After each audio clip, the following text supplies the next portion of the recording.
El día de hoy les hablaré de una mujer cuya vida fue sin duda una de las más tristes en la historia de la realeza británica. Su nombre fue Sofía Dorotea y es mejor conocida como la Reina sin Corona. Todo comenzó en el año 1664, cuando el rico y poderoso duque de Brunswick, Jorge Guillermo, conoció a la hermosísima Eleonor de Miel de Bros, una noble francesa que vive exiliada por ser protestante. Pero aunque noble y hermosa, Eleonor solo pertenecía a la baja nobleza y provenía de una familia muy pobre, mientras que Guillermo era uno de los nobles alemanes más ricos y más importantes. Pero aún con todas estas diferencias, la pareja se enamoró profundamente. Sin embargo, Eleonor también era muy religiosa y se negó a ser una amante. Guillermo, perdidamente enamorado, decidió proponerle matrimonio.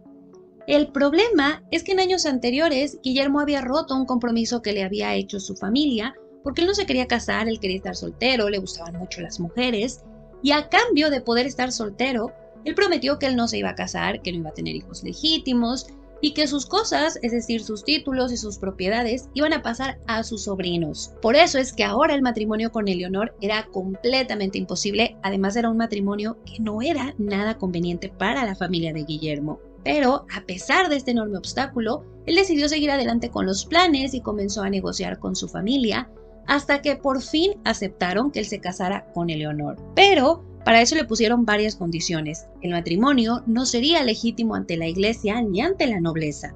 Por eso, Eleonor sería solo conocida como Madame, y en la práctica ella fue muy despreciada por la corte. Además, los hijos de la pareja serían considerados ilegítimos y no tendrían derecho a heredar la fortuna de la familia de Guillermo. Pero nada de eso afectó a la felicidad de la pareja. Ellos se casaron en una ceremonia privada. Se instalaron en una enorme propiedad, donde después de perder varios hijos, el 15 de septiembre de 1666, tuvieron una hija, a la que llamaron Sofía Dorotea. A ella, más tarde, se le conocería como Sofía Dorotea de Celle. De inmediato, Sofía se convirtió en el centro del mundo para sus padres, quienes, a diferencia de otros nobles, la educaron personalmente y la llenaron de amor. Su madre se esmeró mucho en educarla de forma perfecta, por lo que Sofía aprendió varios idiomas, aprendió de la etiqueta, aprendió también de la moda francesa y la alemana. Sin embargo, en la práctica, Sofía creció libre de protocolo, en un ambiente relajado, feliz y muy íntimo. Fue también durante su niñez que su padre Guillermo decidió heredarle en vida algunas propiedades y joyas para que las familias nobles se interesaran en ella y la buscaran en matrimonio. Sin embargo, debido a la condición que tenía Sofía de ilegítima, no recibía propuestas muy importantes. Por eso, su padre Guillermo insistió en mejorar la posición de Sofía, y gracias a sus amistades consiguió que el rey Luis XIV de Francia le diera a Sofía la ciudadanía francesa. Y el emperador austriaco Leopoldo II la invistió con la Orden de la Virtud, decretando además que Sofía debía considerarse como una hija legítima. Desde entonces no dejaron de llegarle pretendientes, incluyendo electores, príncipes, duques y condes. Ninguno de estos compromisos se materializó y con los años Guillermo se empeñó también en conseguir que algunos de los títulos y propiedades a los que había renunciado se le entregaran a su hija. Esto desde luego era imposible por el acuerdo que le había hecho, pero a Guillermo se le ocurrió que podía conseguir ambos objetivos, es decir, un buen esposo para su hija y también parte de la herencia. Por eso propuso un matrimonio entre su hija Sofía y su sobrino Jorge Luis, el futuro elector de Hannover. Él era hijo de su hermano Ernesto. Pero nadie en la familia aceptó el compromiso porque consideraban a Sofía infinitamente inferior. Pero Guillermo no se dio tan fácil y comenzó a hacer varias negociaciones hasta que consiguió la aprobación del compromiso. Pero para ello, en agosto de 1675, se casó formalmente con Eleonor, declarando que ella era su legítima esposa ante la nobleza y la iglesia, de modo que ahora Sofía ya era hija de un verdadero matrimonio. Como resultado, Eleonora fue recibida en la corte como duquesa y Sofía como princesa. Ahora sí, ya con las negociaciones hechas y con todos los derechos de nacimiento correspondientes, el matrimonio entre Sofía y su primo se volvió un hecho. Ellos, como primos hermanos, se conocían desde la niñez, habían convivido, pero no eran cercanos y de hecho se desagradaban bastante porque eran muy diferentes. Jorge Luis era un valiente y astuto militar, pero también se dice que a nivel personal era grosero, frío y déspota. Su propia madre dijo que sus únicos intereses eran la guerra, la comida y las mujeres. Sofía, por su parte, fue descrita por sus contemporáneos como hermosa, relajada, un amante del arte y del romance. La pareja era completamente incompatible, pero aun contra sus deseos, la boda tuvo lugar el 21 de noviembre de 1682. Sofía tenía 16 años y Jorge 20. De inmediato se instalaron en Hannover, donde Sofía tenía el segundo lugar más importante entre las damas. Pero este nuevo estatus no le sirvió de mucho. Ella describe que la vida en la corte de Hannover era demasiado rígida y aburrida, sobre todo porque ella estaba acostumbrada a una vida divertida, lujosa y despreocupada. Y este nuevo hogar le resultó completamente decepcionante. En su familia política no encontró nada de consuelo, ellos la consideraron poca cosa, pero además se lo hacían saber en cada oportunidad, inclusive en público. Le reclamaban y la regañaban constantemente por su falta de protocolo y por su nacimiento ilegítimo. Su esposo Jorge Luis resultó ser el peor de todos. Cuando ella llegó, él ya tenía una amante instalada en la corte y desde luego que él no ocultaba sus amoríos, humillando a Sofía, quien le llegó a reclamar por la falta de consideración, pero lo que obtuvo a cambio no fue una disculpa ni comprensión, sino más regaños. De hecho, en una ocasión se cuenta que Jorge Luis llegó a empujarla estando embarazada. Este maltrato se volvió tan evidente y reprochable aún para esa época, que incluso la madre de Jorge Luis, que no simpatizaba con Sofía, le pidió a su hijo ser menos hiriente y tratar mejor a Sofía. Pero eso nunca pasó. Por eso Sofía intentó buscar ayuda en sus padres, quienes le aconsejaron que se callara y se aguantara por el bien de la familia y la unión de los estados alemanes. Pero a pesar de todo eso, Sofía y Jorge lograron tener 2 hijos. El primero fue Jorge Augusto, nacido en el año 1683. La segunda fue una niña a la que llamaron Sofía, que nació en el año 1687. Pero ni los hijos ni el paso del tiempo mejoraron en lo más mínimo esta relación.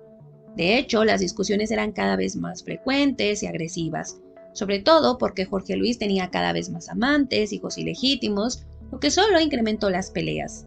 Y en un intento por aliviar la situación y también por motivos políticos, ellos pasaron gran parte de su tiempo ya separados, cada quien tenía su hogar, y hacían sus deberes completamente aparte uno del otro.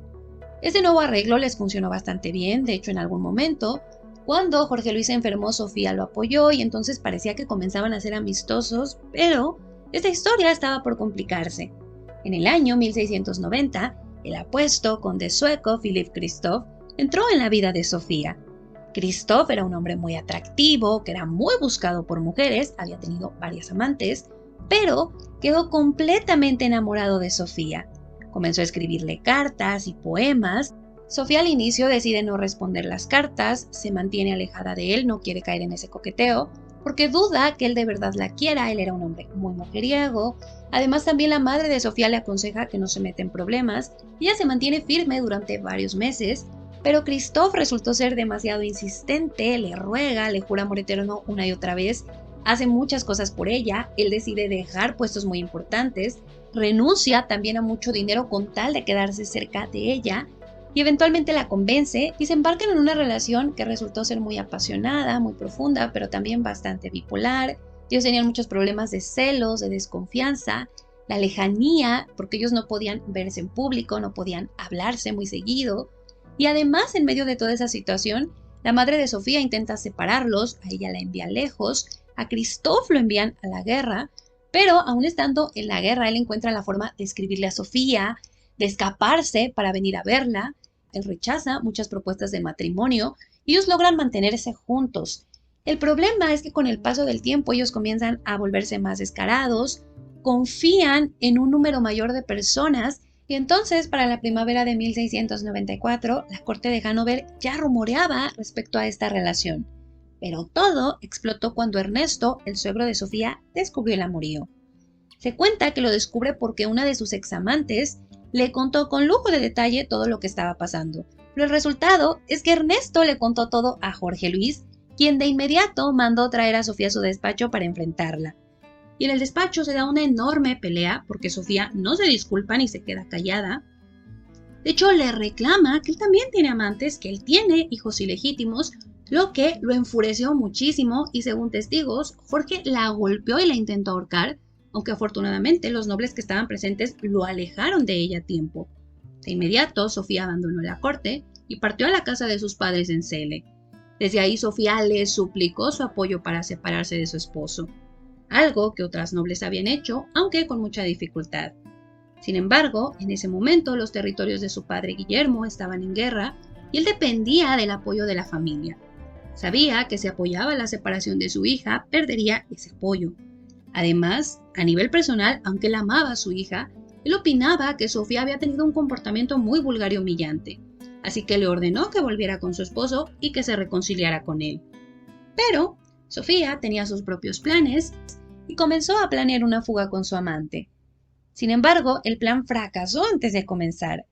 La noche del 11 de julio de 1694, después de un encuentro con Sofía, Christophe desapareció y nunca más se supo de él.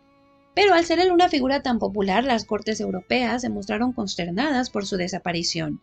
El rey Luis XIV de Francia ordenó una investigación que no arrojó ningún resultado. El rey Augusto II de Polonia y Sajonia también ordenó una búsqueda enviando agentes y todo, pero nunca encontraron pistas. Además, pronto surgió una presión política para que esos gobernantes abandonaran la búsqueda, lo cual hicieron. La familia de Christophe también luchó desesperada por justicia, pero no obtuvieron nada. Hoy en día se cree que Christophe fue asesinado, aunque no está claro si fue por orden de Jorge Luis o de su padre Ernesto. Su cuerpo supuestamente fue arrojado a un río, aunque como el cuerpo nunca ha sido recuperado, esta versión no puede comprobarse. Sobre todo porque aunque se han hecho investigaciones y todo, pues se ha descubierto que la correspondencia de la familia que toca este tema fue destruida, al igual que otros documentos, por lo que la suerte de Christophe será siempre un misterio. En cuanto a Sofía, pues en medio del escándalo, Jorge Luis se mostró indignadísimo y exigió una separación legal de su esposa, citándola a ella como la única culpable. Sofía estaba devastada por la pérdida de Christophe y además ella creyó que le iban a permitir divorciarse, así que no se defendió de las acusaciones. Lo que ella no sabía es que el divorcio no era una opción para los Hanover, pues la familia de Jorge Luis temía que ella tuviera otros hijos, que se casara y reclamara algo de la herencia o que se uniera a sus enemigos. Por eso ordenaron el arresto de Sofía. El 28 de diciembre de 1694, ella fue formalmente declarada culpable de abandono. Se le prohibió ver a sus hijos, volver a casarse, se le confiscaron todos sus bienes y su nombre fue eliminado de los documentos oficiales, así como también se le despojó de su título de princesa. Pero, por si todo eso no fuera suficiente, con el consentimiento de su padre y por orden de su esposo, Sofía fue condenada a pasar su vida recluida en Aldenhouse. O bueno, más específicamente en la parte norte, porque ella no tenía derecho a usar toda la propiedad, solo una parte, y además estaba custodiada día y noche. Se le asignaron sirvientes y damas, pero todos tenían el objetivo de espiarla para Jorge Luis. Ellos cuidaban que ella no fuera lejos, que no escribiera correspondencia, aunque con los años Sofía encontró la forma de colar cartas, sobre todo para su madre Eleonor, quien fue la única persona que se mantuvo leal a ella todo el tiempo y luchó en vano durante años por su liberación. No lo consiguió, pero lo que sí consiguió es que Sofía tuviera una suma mensual a su disposición que le permitía dar donaciones, pagar sueldos, tener un poco de independencia. De hecho, Sofía juntó mucho dinero, comenzó a invertir y usó gran parte de su fortuna en el año 1715 para donarlo a la ciudad que había sido consumida por un incendio. También realizó otras obras caritativas y se le describe como una mujer muy religiosa. Luego de la muerte de su suegro, ella consideró que tal vez podría tener alguna opción y por eso comenzó a escribirle a su esposo para buscar la reconciliación en el año 1698. Le envió muchas cartas suplicándole por sobre todas las cosas poder ver a sus hijos, pero Jorge Luis nunca le respondió. Después Sofía acudió a su suegra, quien también la ignoró. El padre de Sofía, al final de su vida, lamentó profundamente la situación de su hija y realizó varios arreglos para que ella heredara una enorme fortuna con la esperanza de que ella fuera liberada. Además, él intentó reconciliarse con ella, pero eso no lo hizo porque tenía demasiada presión política. Él falleció en el año 1705. Jorge nunca volvió a casarse, pero tuvo múltiples amantes y muchos hijos ilegítimos.